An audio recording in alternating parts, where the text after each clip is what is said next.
साथियों नमस्कार। कृषि बाजार भरतपुर से मैं हरपाल सिंह। साथियों चर्चा करेंगे सरसों के बाजार में बन रहे ठहराव के विषय में, लेकिन उससे पहले आप सभी से वही अनुरोध कि जो भी साथी हमारे चैनल पर नए हैं वो हमें लाइक, सब्सक्राइब और शेयर भी कर सकते हैं। साथियों विगत सप्ताह से सरसों के अंदर किसी भी प्रकार की कोई बड़ी हलचल देखने को नहीं मिल रही है।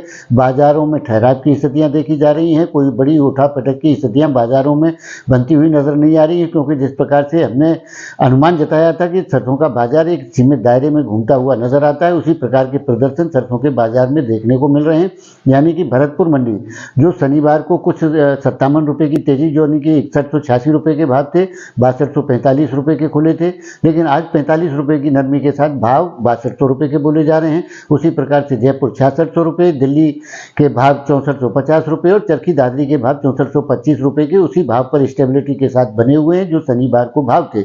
लेकिन कुलांटों के अंदर गोयलकोटा के भावों में 50 रुपए की नरमी देखने को मिल रही है। जो भाव शनिवार को 6350 रुपए के थे, आज 6300 रुपए के बोले जा रहे हैं। लेकिन महेश एडिबल के भावों में कोई भी परिवर्तन नहीं है। भाव स्टेबल 7100 रुपए के थे, वही आज भी 7100 रुपए के ही बोले जा रहे हैं। यानी कि अन्य प्लांटों के अंदर स्थिरता का दौर देखने को मिल रहा है। मंडियों के अंदर कहीं स्टेबिलिटी है तो कहीं 25-50 रुपए की नरमी की स्थितियां बाजारों में देखने को मिल रही हैं। बड़ी घबराहट या उस प्रकार की स्थितियां सरसों के बाजार में बिल्कुल भी नहीं है, क्योंकि जिस प्रकार से लेट बिजाई हुई है, टेम्परेचर अभी भी अधिक बना हुआ है। यानी कि जो सर्दियों का स्तर आना चाहिए था दिसंबर के अंदर, शुरुआत हो चुकी है दिसंबर माह की, लेकिन उस प्रकार की सर्दियों का दौर देखने को नहीं मिल रहा है, जिसके चलते खपत मांग प्रभावित हो रही है और उसका असर आने वाली सर्दियों के हिसाब से आने वाले दौर के अंदर देखने को मिलेगा। साथियों सरसों में अभी किसी भी प्रकार की कोई घबराहट नहीं है।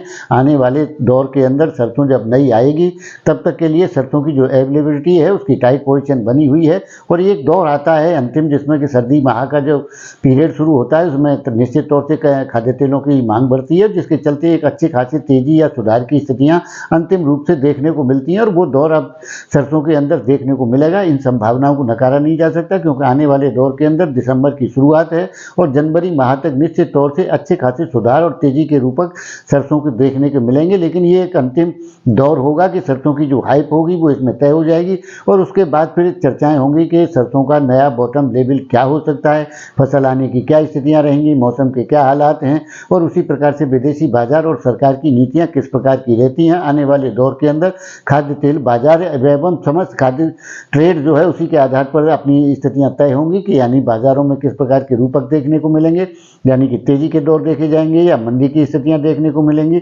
उस प्रकार की स्थितियों का जो भी निर्धारण होगा वो आने वाले दौर के अंदर मानसून, मौसम, किसान और विदेशी बाजारों के आधार पर ही तय होगा। कुछ साथियों के कमेंट आ रहे थे कि सरसों की बिजाई में जो गिरावट है वो कितनी है, क्या है। साथियों अभी 15-20 दिसंबर तक किसी भी रबी सीजन की क्रॉप का सही अनुमान नहीं जताया जा सकता। हाँ इतना जरूर है कि फसल लेट है और बिजाई भी कमज़ोर है, जिसके चलते आने वाले दौर के अंदर उत्पादन में गिरावट आएगी। अभी ये कहना तो बहुत मुश्किल है कि उत्पादन में कितनी तक गिरावट आ सकती है। उनके आधार जो है जनवरी माह के बाद ही तय होंगे और तब तक इसी आधार पर बाजारों में तेजी यानी कि सुधारों के रूपक ही देखने को मिलेंगे। किसी बड़ी गिरावट की फिलहाल कोई संभावना नजर नहीं आती है। तो साथियों आपकी इस विषय में क्या राय है, आप अपनी राय कमेंट माध्यम से दे सकते हैं। तब तक के लिए धन्यवाद।